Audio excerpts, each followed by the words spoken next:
사도신경으로 신앙 고백 드림으로 새벽 예배 시작합니다.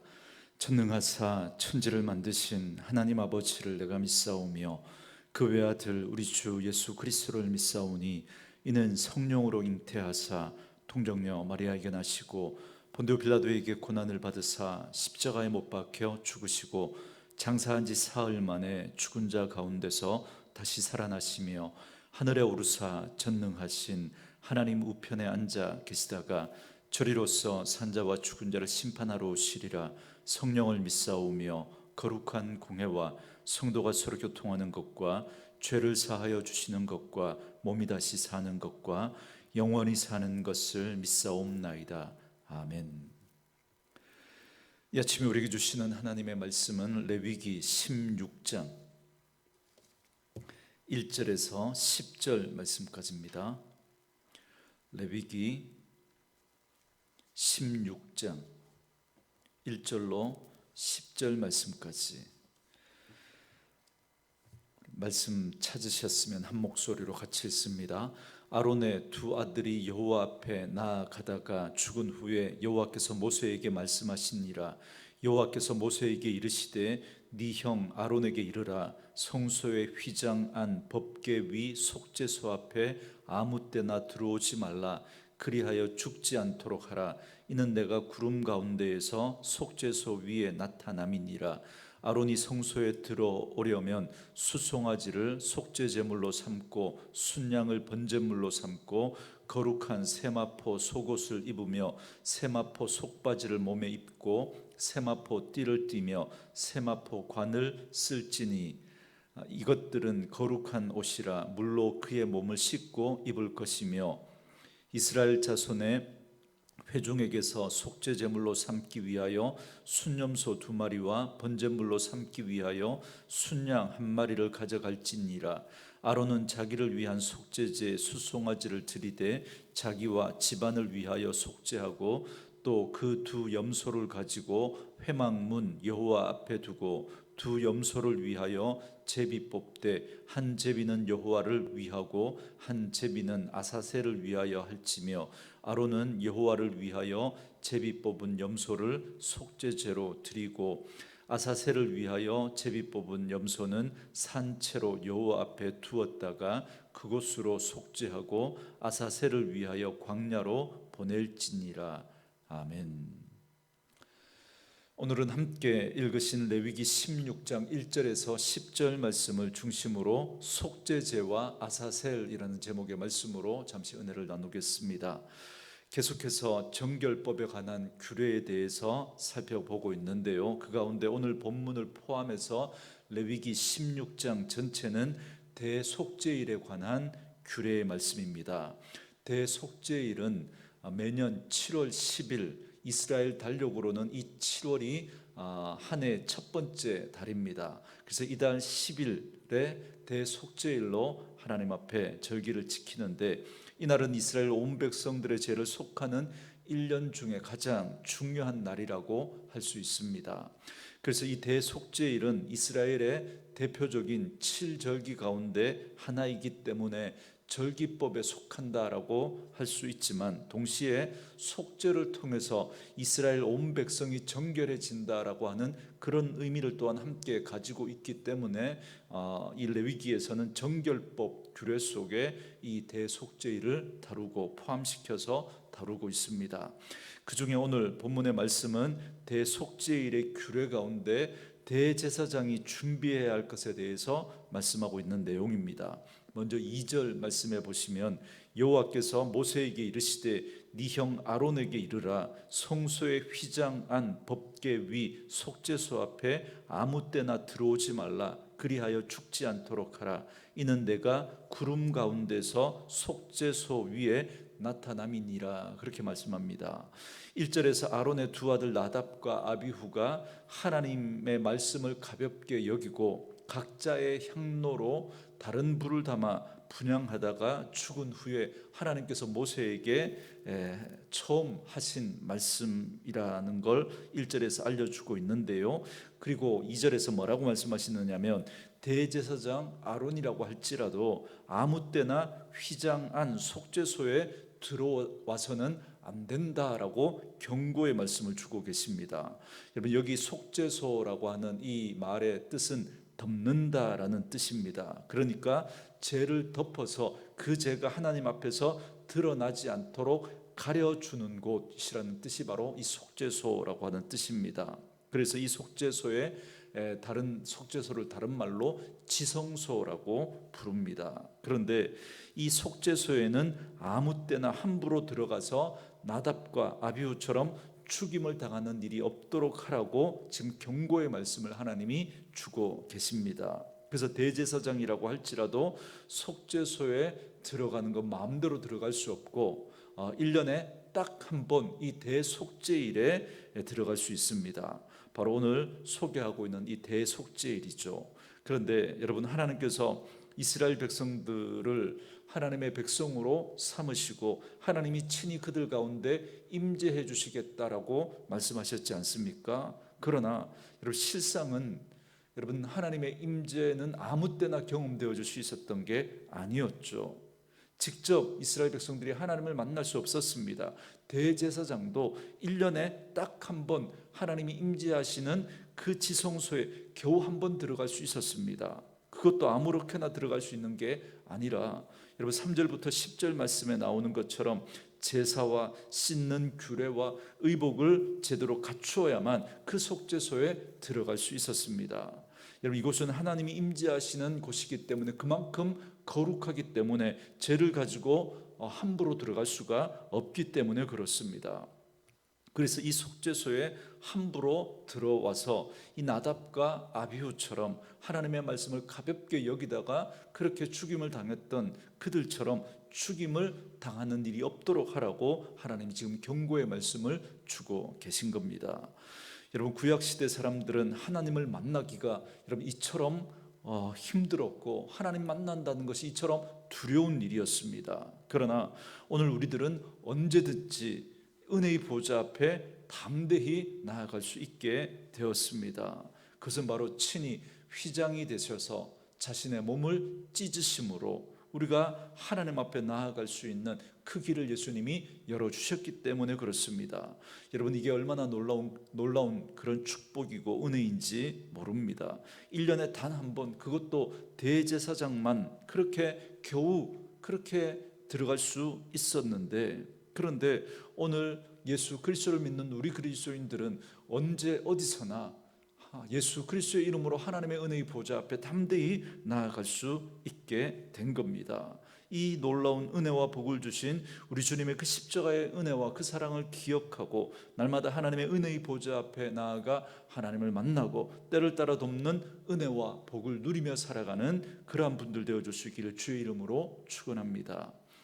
이제 3절부터 5절 말씀에 보면 대속죄일을 위해서 대제사장이 준비해야 할 일들에 대해서 말씀하고 있습니다. 3절에 보시면 대제사장은 먼저 자신과 자신의 가족을 위해서 수송아지를 속죄 제물로 그리고 순양을 번제물로 준비해야 합니다. 그리고 4절 말씀처럼 물로 몸을 씻은 후에 세마포 속옷과 세마포 속바지를 입고 세마포 띠를 띠고 세마포 관을 써야 했습니다. 여러분, 이스라엘 백성들의 이 속죄를 그리고 이스라엘 백성들의 그 속죄를 위해서 순염소 2마리와 번제물로 순양 1마리를 또 준비해야 합니다. 여러분, 잘 아시는 것처럼 대제사장은 하나님과 이스라엘 백성들 사이에서 중재 역할을 하는 사람입니다. 그래서 이 이스라엘 백성들 앞에서는 대제사장이 하나님을 대신한다라고 볼 수 있습니다. 그래서 평상시에 하나님의 영광을 나타내기 위해서 대제사장이 입는 그 에봇을 보면 여러분, 그것이 얼마나 화려한지 모릅니다. 그래서 백성들 앞에서는 그 에봇을 잘 갖춰 입고 화려한 모습으로 그렇게 백성들 앞에 섭니다. 하나님의 영광을 나타내기 위해서 그렇게 한 거죠. 그런데 오늘 이 대속죄일에는 그는 이스라엘 백성들을 대신해서 하나님 앞에 죄인으로 나아가는 겁니다. 그렇기 때문에 이날 대제사장이 입는 옷은 화려한 제사장의 복장이 아니라 소박한 흰 세마포로 만든 옷을 입고 그것만 입고 들어갑니다. 또한 온 백성의 죄를 대신해서 하나님 앞에 나아가는 대제사장이지만 정작 본인도 죄를 지은 죄인이기 때문에 먼저 자신과 가족을 위해서 속죄제를 드려야만 했습니다. 그리고 나서야 비로소 백성들을 속죄하기 위해서 하나님 앞에 나아갈 수 있었던 겁니다.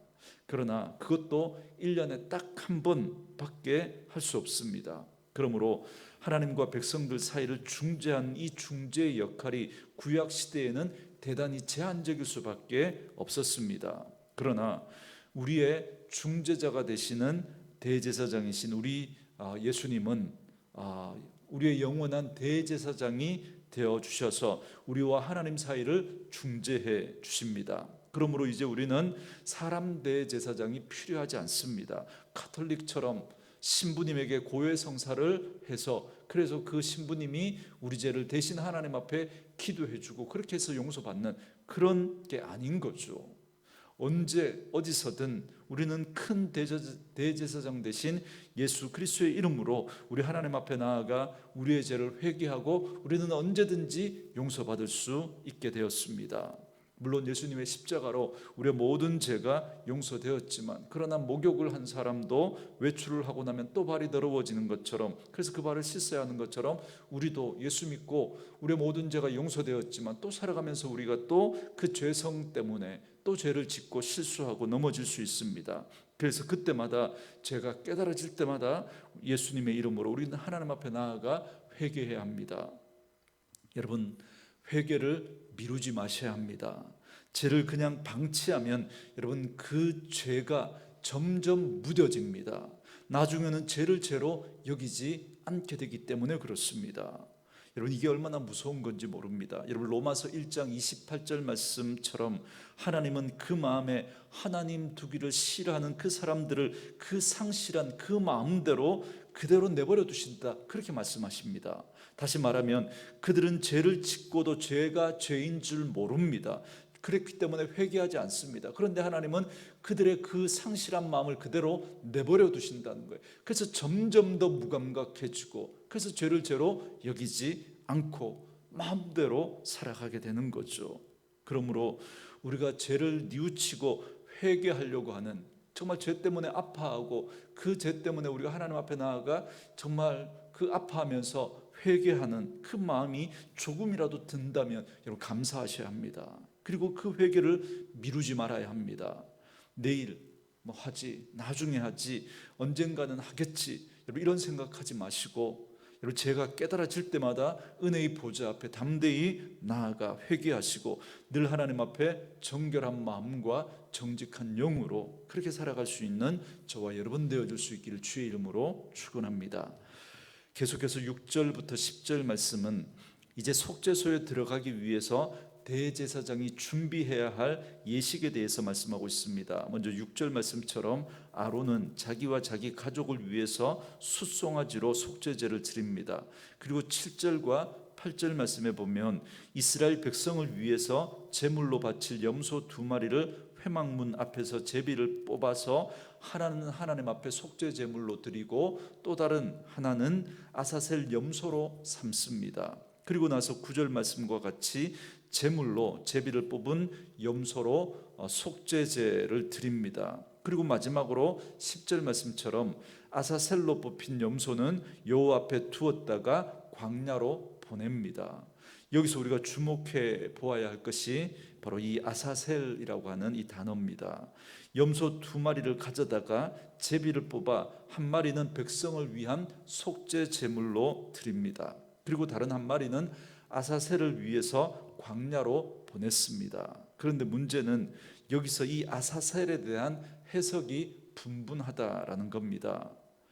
여러분 아마 이런 해석들을 우리가 일반적으로 많이 들어보셨을 겁니다. 아사셀이란 떠나보냄이라고 하는 그런 뜻을 가지고 있다. 그래서 이스라엘 백성들의 죄를 가지고 광야로 가서 대신 죽는 염소를 가리킨다고 그렇게 말하면서 우리가 이 아사셀 염소에 대한 설교를 많이 들었습니다. 잘못된 해석이라는 게 아니고요. 그런데 오늘 본문 바로 뒤에 나오는 26절에 보시면 염소를 아사셀에게 보낸 자는 그 옷을 빨고 물로 그의 몸을 씻은 후에 진영에 들어갈 것이며, 이렇게 말하죠. 그러니까 아사셀이 떠나 보낸다라고 하는 그 행위를 말하는 게 아니라 누군가에게 보내서 그것을 받는 주체로 지금 표현하고 있습니다. 그러니까 어떤 존재를 의미한다는 거죠. 그죠? 그래서 아사셀이란 유대 광야에 사는 악령을 뜻한다라고 하는 그런 해석을 하는 분들이 있습니다. 잘 모르겠어요. 이처럼 아사셀에 대한 해석이 명확하지 않기 때문에 아사셀 염소를 광야로 보내는 이 의식에 대한 의미도 해석이 분분합니다. 이런 해석이 있습니다. 먼저는 염소 2마리 중 1마리를 가지고 속죄제 제물로 드렸다는 건 이스라엘의 죄가 속함을 받았다라는 걸 의미하고, 이제 아사셀 염소를 광야로 보내는 건 그 죄를 떠나 보냄으로 이제 죄에서 자유함을 얻게 되었다라는 걸 의미한다, 그렇게 해석하는 분들이 있습니다.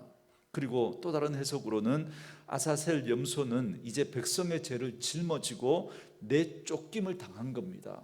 그러니까 이 아사셀 염소가 광야로 간 것처럼, 이렇게 멀어진 것처럼 이스라엘 백성들에게서 점점 멀어진다, 그 죄가 이제 우리에게서 멀어졌다라는 걸 의미한다라고 그렇게 해석하는 분들이 있습니다. 그리고 앞에서 언급했던 것처럼 이 아사셀이 유대 광야에 사는 악령을 뜻한다라고 라고 해석하는 분들은 이제 염소를 광야로 보냄으로써 죄를 악령에게 돌려보냈다라는 의미로 해석을 합니다.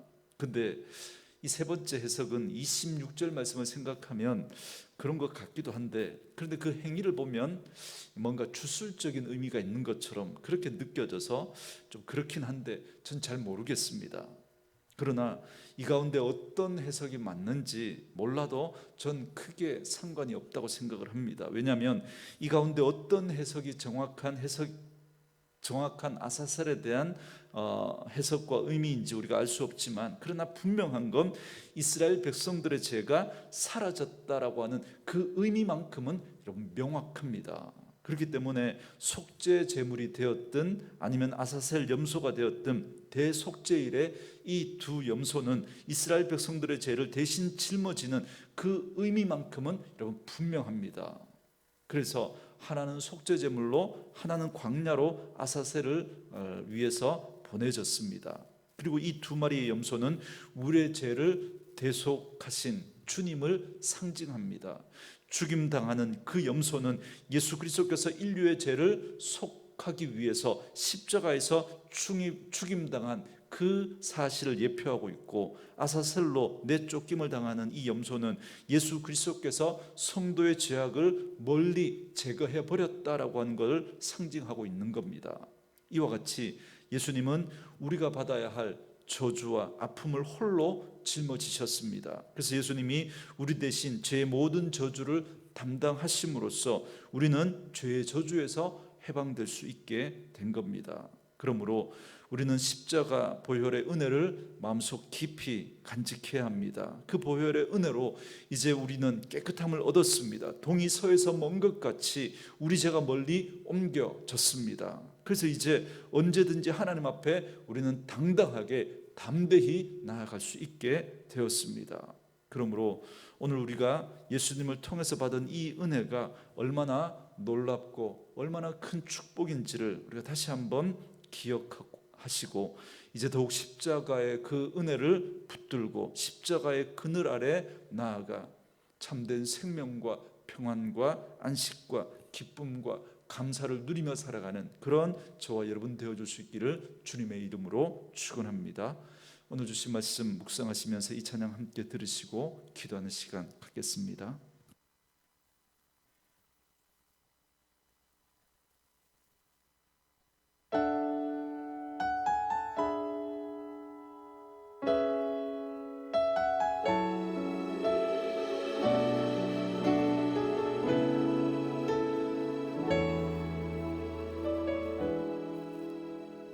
하나님의 그늘 아래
품 안에서 함께 같이 노래하도록 하겠습니다. 하나님의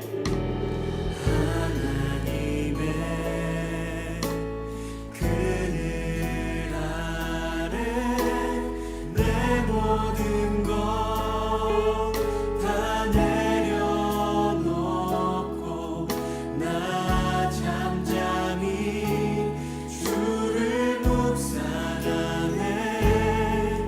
그 놀라우신 은혜를 끝이 없는 주의 사랑 강물 되어 흘러 내 영혼에 자유함 주시네. 날 새롭게 하시네. 우리 함께 그 사랑을 노래합시다. 하나님 사랑 그 사랑 날 자유케 하네. 하나님 사랑 그 사랑 날 회복해 하네. 우리 한번